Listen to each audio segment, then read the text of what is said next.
嗨，大家好，我係黃尚瑜，江小瑜，歡迎嚟到咧富甲無限呢個頻道啊。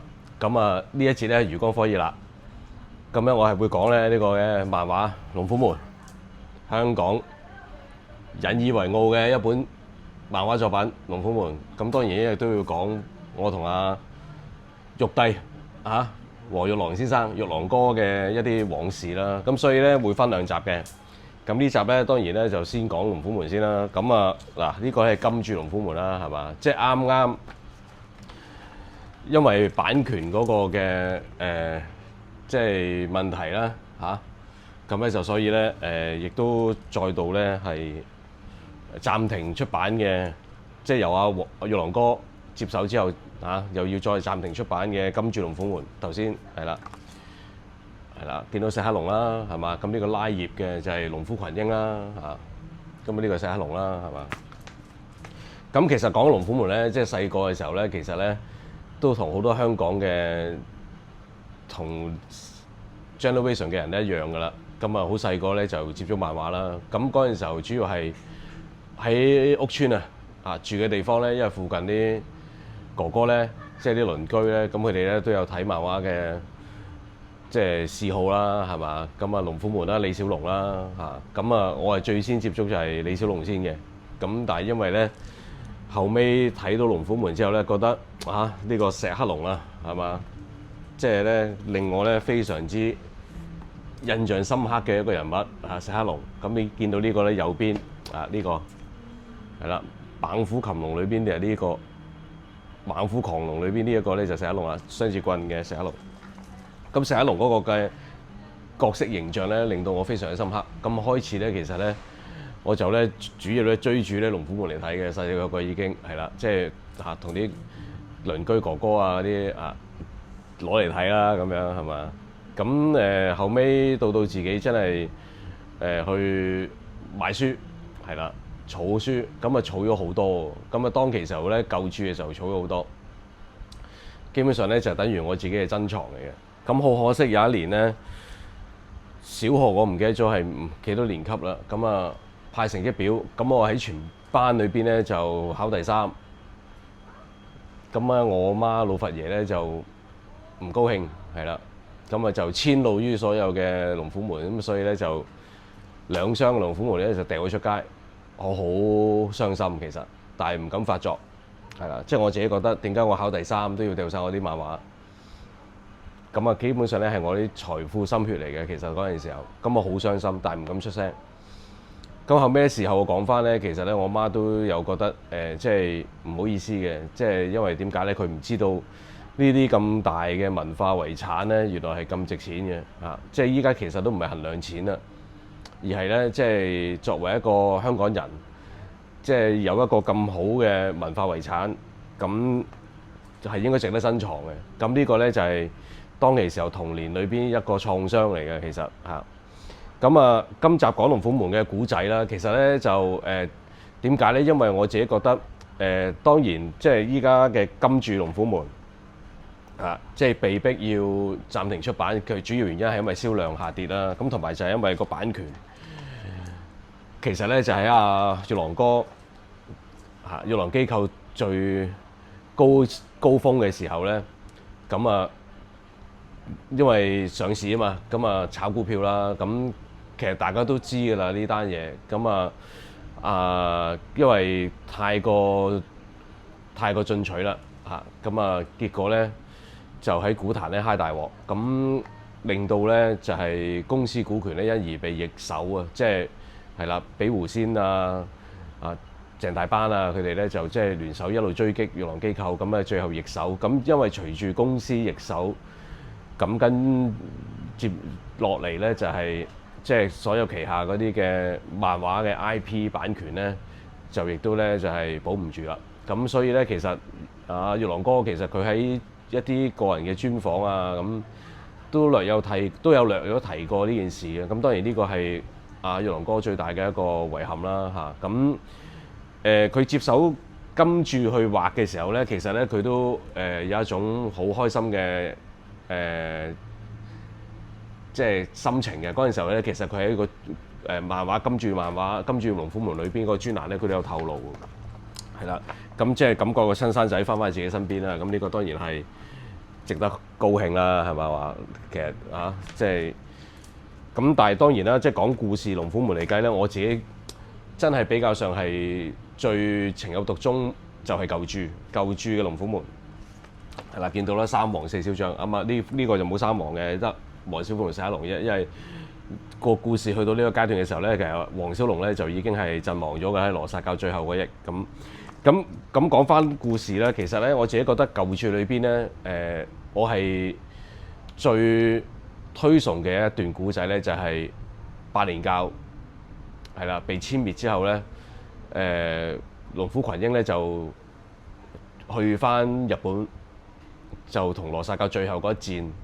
咁嗰個階段嘅古仔咧，其實咧都有成幾十期，差唔多都近100期到啦，我記得好似係啦。咁係最高峰、最好睇嘅一個階段嚟嘅，去到通天教嘅初段。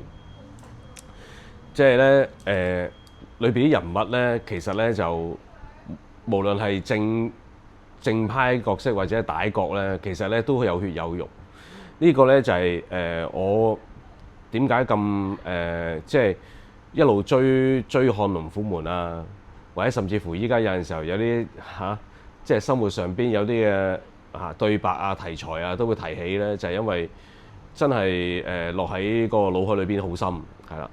咁佢哋嗰度嘅人物嗰個嘅角色嘅鮮明啦，即係愛恨情仇嗰個嘅表達啦，咁亦都係咧，即係好令到即係一啲即係熱血仍然未冷嘅年青人咧，即係我哋呢啲啦，係嘛？即係雖然都年紀人到中年啦，但係都心境年青，係啦。即係個人咧都會係有嗰種即係正義同仇敵愾，係嘛？即係鋤強扶弱即係嗰種咁嘅心態嗰種精神靈魂喺度。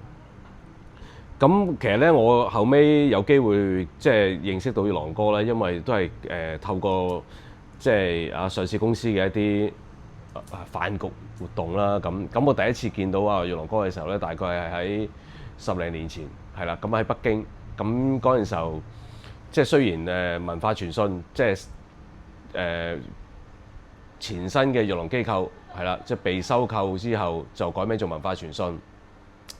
咁玉郎哥就龍中虎啦，係咪？即係因為公司數嘅原因咧，就入獄。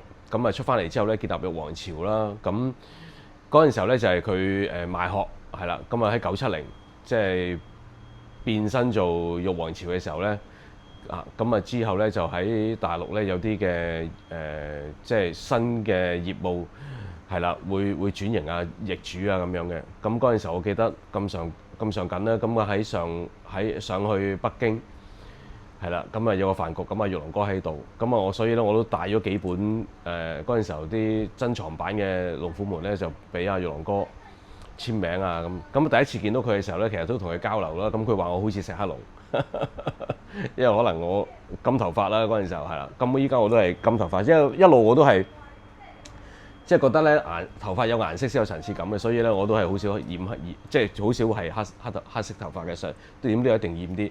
跟住話我似石黑龍啦，咁後尾都話我似火雲邪神啦，咁即係講笑咁講啦。咁但係當其時候咧，我表達咗我啲即係我對龍虎門嘅一啲睇法嘅，係啦。咁嗰陣時候佢已經開始咧，就我記得好似都有畫新著，係啦，即係新著龍虎門嗰陣時已經開始有畫㗎啦。咁我講一啲嘅故事嘅意見啦，即係去同玉郎哥交流啦。咁即係今集咧就唔係主要講玉郎哥，係啦，講龍虎門嘅故事。咁我自己覺得佢即係最近咧金柱龍虎門主要原因當然係銷量不如人意啦。咁亦都即係唔能夠維持落去咧，所以咧係被逼咧就冇得畫落去啦。咁我自己覺得其實故事一向咧都係任何嘅題材嘅即係文學作品啦，無論小説係啦，即係電影其實即係古仔係好重要，即係個故事本身嗰個嘅劇力、個張力係啦，嗰個嘅即係曲折離奇嗰個嘅情節咧，其實係每一套作品個最重要嗰個嘅靈魂嚟嘅，係啦。咁你話作畫嗰個嘅風格啊，啲畫靚唔靚啊，其實都唔係唔重要，都係重要。咁但係咧，故事嗰個嘅本身橋段咧，我覺得係行先嘅，呢個真係。咁舊著啦，點解咁？即係我自己都會，你問我舊著《龍虎門》，即係原著《龍虎門》，新著《龍虎門》，今著《龍虎門》，其實咧我都係中意咧原著嘅《龍虎門》，係啦，尤其係頭先講嗰段故事啦，即係羅剎教最後一役，咁啊去到通天教初段嗰段時間咧，係我覺得係最好睇嘅。咁亦都咧係好多嘅角色咧。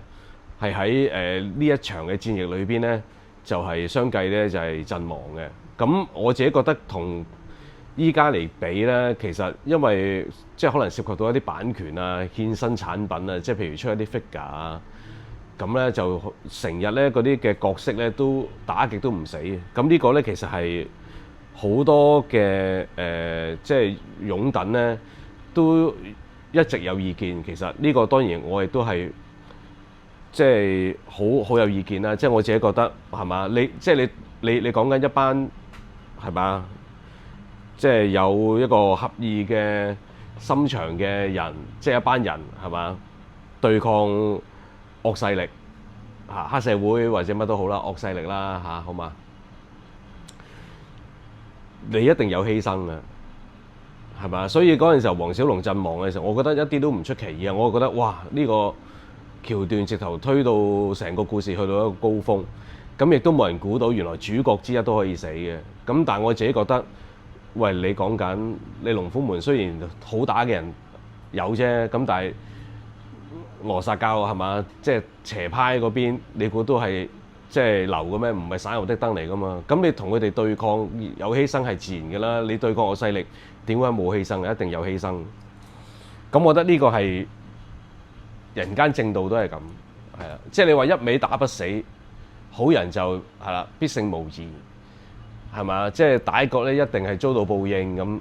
咁我覺得其實呢個係一個理想裏邊嘅角度先會有嘅。即係你喺去返現實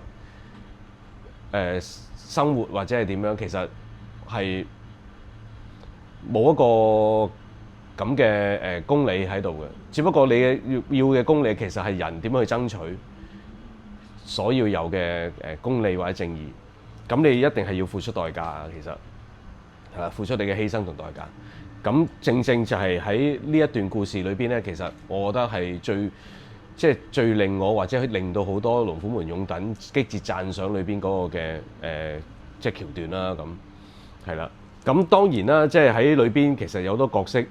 係啦，即係我自己覺得係即係交代得比較草率啲嘅。咁呢個可能係當其時候，即係喺漫畫製作，即係冇咁多嘅考慮要求嘅時候咧，其實咧就係即係都成日見到嘅。即係譬如以前咧唔會話咁多嗰啲即係講緊啲文場戲啊，即係全部都係講武俠技擊咁樣打啊，咁樣打足幾多期啊咁樣。咁咧就冇咗故事嗰個嘅曲折性啊，係嘛？即係咁變咗咧，其實係略為欠缺。咁但係去到後期咧，即係舊著去到後期啊，即係頭先我講緊嗰段咧，即係有蕭若元啊，嗰啲咁嘅真係識編劇嘅人咧，去幫龍虎門去度橋嘅時候咧，其實嗰啲嘅情節就開始好好睇嚇。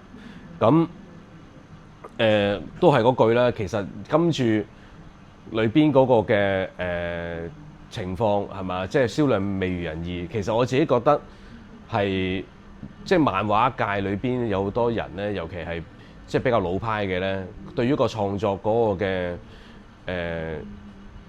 包袱咧好重，係啦，有好多嘢咧拋唔低。即係譬如對於一啲人物角色嘅去留啊，係嘛，即係打極都唔死啊，係嘛，又唔想死又要鋪條伏線啊咁樣。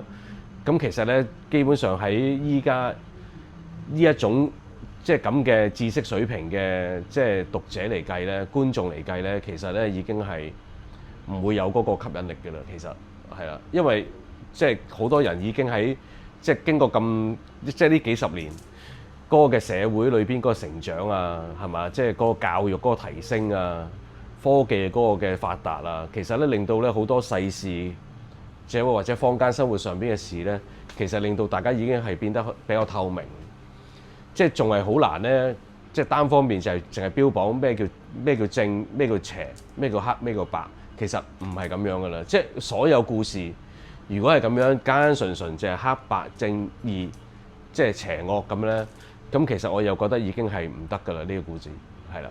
咁反而係要將所有呢啲嘅正反嘅正邪嘅係啦，即係撈埋，係有一個完全嘅價值觀去表達咧，一個完全新嘅價值觀去表達咧，先有可能咧係令到個故事咧引人入勝，而係即係有嗰個追看性。咁當有呢個追看性嘅時候，個作品能夠繼續成長發展，賺到錢，咁就可能會有其他嘅產品就可以孕育到出嚟。即係可能譬如佢漫畫可能變成動畫，即係如果你話《龍虎門》係動畫嘅連續劇，即係好似卡通片咁。動畫連續劇咧，我覺得就一定係更加吸引，係啦。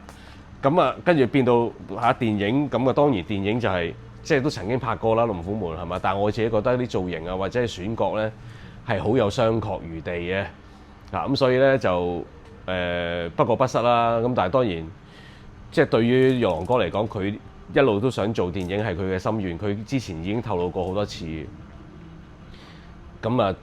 都叫做到啦，咁但係成績就係咪留翻俾影評人去講啦嚇。咁我自己就麻麻地，係啦，即係只不過覺得龍虎門佢本身佢嘅土壤其實係好豐沃，係啦，好豐沃嘅佢土壤本身嚇。但係好可惜咧，就係即係嗰個嘅創作上邊係啦，俾到太多限制自己。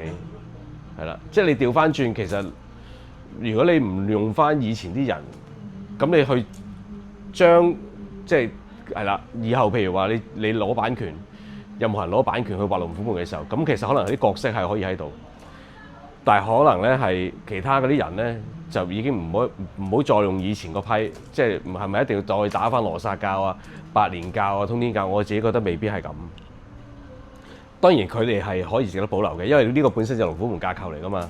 咁但係可以拋開個包袱去諗其他嘢咧，可能係一個新嘅方向咯。咁我諗，因為玉郎哥都即係嘛年紀都唔細啦。咁我自己覺得，如果你話即係將來呢個龍虎門呢個 IP 係開放係啦，任何人都可以攞嚟創作嘅話咧。咁可能就先至會有全新面目、全新即係個元素嘅龍虎門，俾到現世，即係俾到將來嘅人嚇。即係呢個我自己覺得係可以期待嘅。每一次係啦，即係龍虎門係嘛，即係再畫嘅時候，再去演繹嘅時候，咁啊去到。係嘛？即係未能結局就斷啦。咁因為係嗰個銷量啊、版權啊、其他嗰啲卡嘅問題啦。咁其實主要都係因為營運唔到，其實就係有咁嘅問題㗎啦。呢件事係嘛？咁呢個係可惜嘅。但係如果將來有機會係喺即係呢啲嘅考慮之外能夠做得到，咁我覺得龍虎門嘅故事其實可以真係用一啲新嘅演繹或者係新嘅角度去鋪排出嚟咧，咁可能會好啲。咁但係當然啦，我身邊有好多嘅漫畫界嘅朋友啦，嚇，即係除咗玉郎哥咁我雖然即係佢係我偶像嚟嘅直頭，係咪啊？咁我即係冇乜嘢我都唔會打攪佢啦。咁但係即係識漫畫嘅人好多，即係好似巴西嘅球迷，永遠都個個都係講古佬嚟㗎啦。即係巴西應該點樣踢係嘛？即係個個都識講啦。咁即係我自己都係一樣。咁我唔敢話可以講到啲乜。咁但係我自己覺得好似頭先講嘅例子啦，即係譬如有啲角色咧，石鐵啊、老妖啊，係嘛，石黑龍啊咁。咁其實即係呢一段咧，我自己覺得老妖同石鐵嗰個關係咧，其實係嘥咗嘅。即係譬如老妖改邪歸正，係咪羅剎雙妖之一，係嘛？咁啊改邪歸正，咁啊，因為佢殺咗阿石鐵老豆石剛，係嘛？咁啊，跟住咧就到石鐵長大成人嘅時候，即係洪門醫館係嘛？洪門七傑嘅大師兄，咁啊點樣接受老妖改邪歸正咧？係嘛？咁我自己覺得其實可以設計一段橋段，就係咩咧？佢哋兩個同一時間係面對一個唔係羅剎教嘅超級高手，係啦，應該咁講，唔係羅剎教嘅一個超級歹國，係啦。咁佢哋兩個聯手，係啦，要去對，即係同呢個歹國咧展開生死鬥。咁啊，當然老妖嘅八煞爪就即係最後佢係要戰死啦。咁戰死之前或者戰死嘅遺言就係將呢一套嘅八煞爪係傳授俾石鐵。咁而石鐵係即係修練八煞爪，即係學翻老妖呢一套奪命八煞爪。即係除咗佢自己鐵線拳啊、虎鶴雙形啊嗰啲之外，係嘛？即係佢係真係學翻八煞爪，即係佢代表係已經接納咗老妖嘅改邪歸正。咁而到最後羅剎最後一役咁佢就會用翻八煞爪，起碼都要耍幾招同火雲邪神對一對先啦，係嘛？即係我自己覺得係咁啦，係嘛？佢係嘅石鐵，竟想把我逼退，唔可以！絕對唔可以，跟住火雲邪神先無堅不摧咁樣即係谷起呢個黑級易筋經第黑級浮屠咁樣，跟住就即係一嘢 K.O. 石鐵。咁我覺得其實就即係呢件事咪可以咁樣就可以去交代到咯。咁但係當然啦，即係我又唔係負責編劇嗰個啦，即係所以咧就冇得去將呢段情節去演繹俾阿玉郎哥聽。咁玉郎哥亦都冇聽過呢個建議嘅，其實係啦，即係後尾我諗翻呢件事嘅啫。跟住甚至乎，因為老妖佢咧曾經要醫嗰個嘅，即係佢嗰個練功個心臟嗰個禍患咧，佢揾阿金羅漢咧就打通咗嗰個氣門嘅，即係簡單啲，阿金羅漢咯用呢個羅漢禪師咧打通咗個氣門。咁但係咧，因為嗰個金鐘罩嗰個嘅禍患咧打通咗老妖個氣門之外咧，個金鐘罩嗰個內勁咧傳咗喺佢體內嘅，其實。係啦，咁呢個臨死之前啊，老妖係咪可以將呢個金鐘勁套俾阿石黑龍？咁啊，石黑龍咧就由第九關金鐘罩，就係因為呢一下，即係金羅漢當初喺老妖嗰個存在喺老妖體內嗰個金鐘勁，就係因為佢異性，即係同性會相吸噶嘛，係咪？異性相佢依家同性相吸噶嘛，咁同性相吸，咁石黑龍係練金鐘罩嘅時候，咁啊一嘢就扯走佢嗰個金鐘勁，咁佢老妖可以咧即係榮歸天國之餘咧，咁啊教咗石鐵八煞爪，咁啊嗰個金鐘禍患嗰個嘅餘勁咧就交咗俾石黑龍，咁啊石黑龍咧就因為咁樣咧，金鐘爪由第九關突破到第10關，咁其實件事幾好幾合理啊，我覺得係咪啊？即係呢個係我其中對佢哋某個角色，即係我曾經都有幻想過，其實可以咁樣寫嘅。咁但係當然啦，我又唔係編劇係嘛，咁啊冇辦法啦咁我都覺得我應該早啲去。即係講下我對於龍虎門橋段嘅一啲睇法嘅，但係因為我覺得咁樣咧會即係有啲冒犯啊，咁所以咧我就冇咁做，係啦。咁希望玉郎哥明啦，即係我嗰個對龍虎門嗰個嘅即係嗰種熱血熱情係嘛咁樣。咁係啦，龍虎門漫畫呢個嘅一啲情懷咧，咁我又講咗少少啦，係嘛咁啊。當然啦，即係都係純粹係分享呢套漫畫點樣影響我，即係對於漫畫世界以外嘅現實世界裏邊嘅一啲感覺係啦。咁啊有陣時候咧，我都會喺我自己節目啊、文章啊，都會略為咧即係輕描淡寫咁講下嘅。佢主要原因就係因為其實我都幾受龍虎門嗰個故事影響嘅。少少啦咁樣，咁下一集咧我就會講我同玉郎哥嘅一啲往事係啦，咁啊我好多謝阿玉郎哥當年嘅一啲幫助，咁啊下集我會同大家分享呢一段故事，下次見，多謝晒，希望大家能夠 subscribe 富甲無限呢個 channel， 多啲 like、share、留言。追蹤撳翻個小鈴鐺。唔該晒，多謝晒，我哋下次見，拜拜。